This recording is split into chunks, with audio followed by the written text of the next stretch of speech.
क्या आपको पता है अर्जुन तेंदुलकर जो सचिन तेंदुलकर का बेटा है, अगर उसको कहीं प्लेइंग 11 में जगह मिल जाती है तो लोग ब्लेम करने लग जाते हैं कि वो सचिन का बेटा है इसलिए जगह मिल गई। अगर चंकी पांडे बोल दे कि मैंने मेहनत करी है तो हम एक्सेप्ट कर लेंगे, लेकिन अनन्या पांडे बोल देगी कि मैंने स्ट्रगल किया है तो हम ट्रोल करने लग जाएंगे। मुकेश अंबानी भले ही हमारे इकोनॉमी को कितना आगे ले जाए, रिलायंस इंडस्ट्रीज को बहुत आगे ले जाए, लेकिन जब इंस्पिरेशन की बात आती है तो धीरू भाई अंबानी के इतिहास के पन्ने ही पढ़े जाते हैं। तो अगर मैं आपसे रीजन पूछूंगा तो आप बोलेंगे कि जो ये बच्चे हैं उनके पास ऑलरेडी रिसोर्सेज थे, बहुत अमीर घर में पैदा हुए थे, इसलिए उनको आगे जाने में दिक्कत नहीं हुई। लेकिन जो इनके पेरेंट्स थे उन्होंने जीरो से स्टार्ट किया था, इसलिए उनकी रिस्पेक्ट करी जाती है। बिल्कुल सही बात है, मैं भी मानता हूँ। लेकिन अगर मैं आपको बोलूं, जब रतन टाटा का जन्म हुआ था तब टाटा ग्रुप के ऑलरेडी 50 ईयर्स हो चुके थे। इनके ग्रैंड पेरेंट्स का कद काफी ऊंचा हो गया था हमारे देश में। जब हमारा देश फेमाइन से जूझ रहा था तब रतन टाटा हार्वर्ड से पढ़ाई कर रहे थे, लेकिन फिर भी ऐसा नहीं कोई दुनिया में जो इनकी रिस्पेक्ट न करे। इनके सामने तो कॉम्पिटिटर झुक जाता है। अगर आप इनकी किसी से बुराई करेंगे तो लोग आपके ऊपर चढ़ बैठेंगे। तो इनके पास भी तो रिसोर्सेज थे, अमीर घर में पैदा हुए, फिर भी लोग इनको इतना मानते क्यों हैं? इतने लोगों की इंस्पिरेशन कैसे बने? हेलो दोस्तों, मैं हूं आदर्श। मैं आपको 6 सीक्रेट बताऊंगा इनकी, जिसके कारण ये पॉपुलर हुए। मैं मानता हूं कि अगर आपने जीरो से स्टार्ट किया है और अपने आप को बिल्ड कर लिया है तो आप ऑटोमेटिक पॉपुलर हो जाएंगे। लेकिन अगर आप किसी अमीर घर में पैदा हुए और इतने लोगों की इंस्पिरेशन बन जाए तब थोड़ी बात अलग होती है।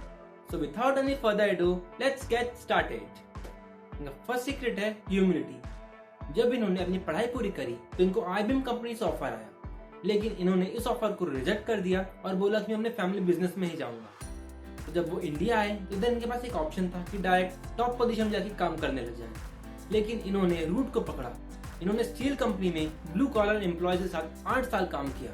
जैसा वो रहते थे वैसा ये भी रहते थे, जैसा वो काम करते थे वैसा ये भी काम करते थे। इन्होंने अपने स्टेटस और पावर का बिल्कुल फायदा नहीं उठाया।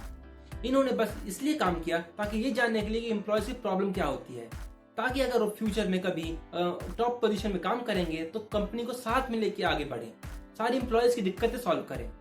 और ये आज बोलते हैं कि अगर मैंने वो 8 साल काम नहीं किया होता तो टाटा को मैं नहीं संभाल पाता। आपने वो ताज होटल वाली बात सुनी होगी। जब ताज होटल में हमला हुआ था, जो इनकी 80 एम्प्लॉयज अफेक्ट हुए थे, इन्होंने पर्सनली घर जाके विजिट किया। जो इनके लाइफ के खर्चे थे इन्होंने पर्सनली उठाने का जिम्मा लिया। और यही नहीं, बल्कि जो आसपास की दुकानें थी, आम लोग थे जिनको नुकसान हुआ था, इन्होंने उनकी मदद करी। जो गवर्नमेंट 5 से 6 साल लगा देती कंपनसेशन देने में, इन्होंने वो तुरंत करके दिखाया। आगे बढ़ने से पहले अगर आपको मेरी वीडियो अच्छी लग रही है तो वीडियो को लाइक करिए और चैनल को सब्सक्राइब। द सेकंड सीक्रेट है वाइड विजन। जब इनको 1991 में चेयरमैन बनाया गया तो टॉप लेवल के मैनेजर इनसे बिल्कुल खुश नहीं थे। वो खुद को हकदार समझ रहे थे चेयरमैन बनने के लिए। तो इधर से मैनेजमेंट खुश नहीं था, उधर से 1992 में इंडिया की सारी मार्केट खुल गई, बाहर से कंपटीशन आने लगा, तो इनके पास काफी चैलेंजेस थे। तो इन्होंने सारे चैलेंजेस को एक्सेप्ट किया और अपने 21 साल के टेन्योर में टाटा ग्रुप के मार्केट को 40 टाइम्स इंक्रीज किया और प्रॉफिट को 50 टाइम्स। 1990s में मारुति 800 का बहुत ही क्रेज था। उस टाइम में यही सबसे अफोर्डेबल कार समझी जा रही थी, लेकिन इसकी यह प्रॉब्लम थी कि इसमें 5 लोग भी ढंग से नहीं बैठ पाते थे। और उस टाइम में कोई ऐसी इंडियन कार भी नहीं थी जो पूरी इंडियन हो। कंपनीज बाहर से पार्ट्स को मंगवा रही थी और बेच रही थी। तो रतन टाटा ने इधर नीट समझी, इन्होंने थोड़ी बड़ी कार और अफोर्डेबल कार बनाने का सोचा जो कि पूरी इंडियन हो। तो बहुत ही मेहनत और लगन के बाद इन्होंने 1998 में टाटा इंडिका को लॉन्च किया। उस टाइम में सबसे मॉडर्न कार समझी जा रही थी और इसका प्राइस 30,000 रुपीज कम था मारुति 800 के प्राइस से। लेकिन इस कार में बहुत प्रॉब्लम थी। जब लोगों ने इस कार को चलाया तो कार अपने आप ही रुक जाती थी, कभी कभार चलती ही नहीं थी। तो लोग बहुत गुस्सा हुए और टाटा मोटर्स लॉस में जाने लगी। तो रतन टाटा ने अपने कार बिजनेस को बेचने का सोचा और बिल फोर्ड के पास गए, जो फोर्ड कंपनी के मालिक है। तो उधर बिल फोर्ड ने इनकी बेइज्जती कर दी और बोला कि जब कार बनाना ही नहीं आता तो कार बनाया है क्यों, हम तुम पे एहसान कर रहे हैं कार खरीद कर। तो इनको ये बेइज्जती लगी और डील कैंसिल करके ये वापस भारत आ गए। इन्होंने फिर अपनी टीम को भेजा सारे कस्टमर्स के पास, सारी प्रॉब्लम को सुना और सारी प्रॉब्लम को सॉल्व किया। फिर आपको पता ही है नेक्स्ट 18 इयर्स तक टाटा इंडिका ने राज किया है। इनका थर्ड सीक्रेट है अ मैन ऑफ कमिटमेंट। इन्होंने कभी शादी नहीं करी, लेकिन इसका यह मतलब नहीं कि इनको कभी प्यार नहीं हुआ। जब ये लॉस एंजलिस में थे इनको एक लड़की से प्यार भी हुआ था, लेकिन इनको कोई प्रॉब्लम कारण इंडिया आना पड़ा। लेकिन जब थोड़े दिनों बाद उस लड़की को इन्होंने इंडिया बुलाया तो लड़की के पेरेंट्स ने मना कर दिया लड़की को भेजने से, क्योंकि उस टाइम में इंडो चाइना का वॉर चल रहा था। थोड़े दिनों बाद इनको पता चला कि लड़की के पेरेंट्स ने लड़की की कहीं और शादी करवा दी। तो उस टाइम इनको बुरा लगा और इन्होंने ठाना कि मुझे अब इन सब चीजों में नहीं पड़ना, अब सारा टाइम मैं देश को ही दूंगा। फिर तो आपको पता ही है आगे क्या हुआ है। इनका फोर्थ सीक्रेट है फिलैंथ्रोपी। जब चैरिटी की बात हो और रतन टाटा का नाम ना आए, जब तक बात अधूरी लगती है। ये अपने प्रॉफिट का 66% चैरिटी पे देते हैं, बाकी 34% कंपनी की ग्रोथ पे लगता है। इनकी वेल्थ हमेशा $1 बिलियन के आसपास रहती है, जिसके कारण इनका नाम top 10 richest person of India में भी नहीं आता। इनकी कंपनी हर साल 50,000 करोड़ के आसपास टैक्स देती है, जो टोटल टैक्स कलेक्शन का 2.24% होता है। इनकी कंपनी हर साल जीडीपी को 4% कंट्रीब्यूट करती है। ये चैरिटी वगैरह इन्होंने स्टार्ट नहीं करी है, इनकी पूरी फैमिली इस चीज के लिए फेमस है। जे.आर.डी. टाटा जो इनके मेंटोर थे, वो अपने सैलरी का 97% टैक्स देते थे। ऐसा ही बोला जाता है, जब वो एयर इंडिया के चेयरमैन थे, उन्होंने एक बार फ्लाइट की टॉयलेट सीट गंदी देखी तो खुद जाकर वो साफ करने लग गए। उनको भी बहुत सम्मान की नजरों से देखा जाता था, इसलिए उनको भारत रत्न की उपाधि भी दी गई। जिन लोगों के साथ आप रहोगे आप वैसे ही बन जाओगे। रतन टाटा भी उनके साथ रहते थे, इसलिए वो अपने एक्शन कारण आज फेमस हो गए हैं। इनका फिफ्थ सीक्रेट है trust and values. Ratan Tata ने साइरस मिस्त्री को चेयरमैन पोस्ट के लिए हायर किया, लेकिन 2016 में हटा दिया।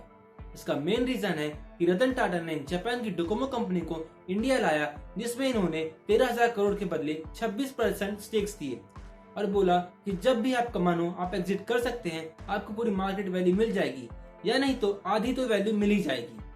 तो जब टाटा डोकोमो लॉस में जाने लगी तो डोकोमो ने एग्जिट करने का सोचा, लेकिन साइरस मिस्त्री ने ये मना कर दिया और बोला कि हमें भी लॉस हुआ है, हम आपके पैसे वापस नहीं दे सकते।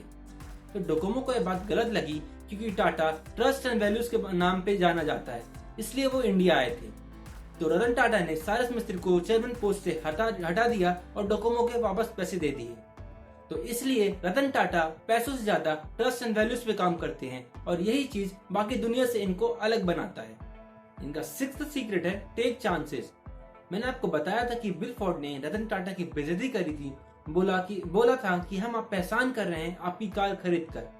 तो रतन टाटा को बात अच्छी नहीं लगी, वो इंडिया आए और टाटा मोटर्स को वापस प्रॉफिट में लाया। लेकिन वो अधूरी ही कहानी थी।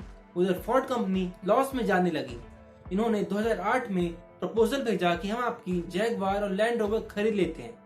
तो बिल फोर्ड इंडिया आए और एग्रीमेंट होने के बाद उन्होंने बोला कि आप हम पे एहसान कर रहे हैं हमारी कार खरीद कर।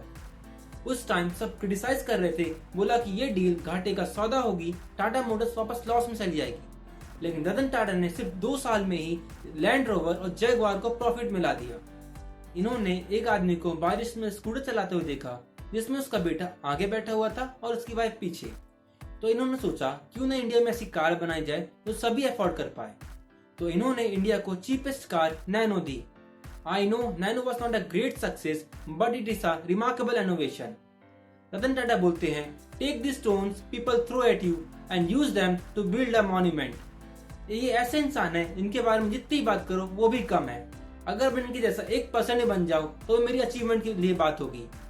तो ये थी दोस्तों इनकी 6 सीक्रेट्स। उम्मीद करता हूँ आपको मेरी वीडियो अच्छी लगी। आप मुझे कमेंट में बता सकते हैं कि आपको मेरी वीडियो कैसी लगी। मैं फ्यूचर में ऐसी वीडियोस बनाता रहूंगा। तब तक के लिए जय हिंद, जय भारत।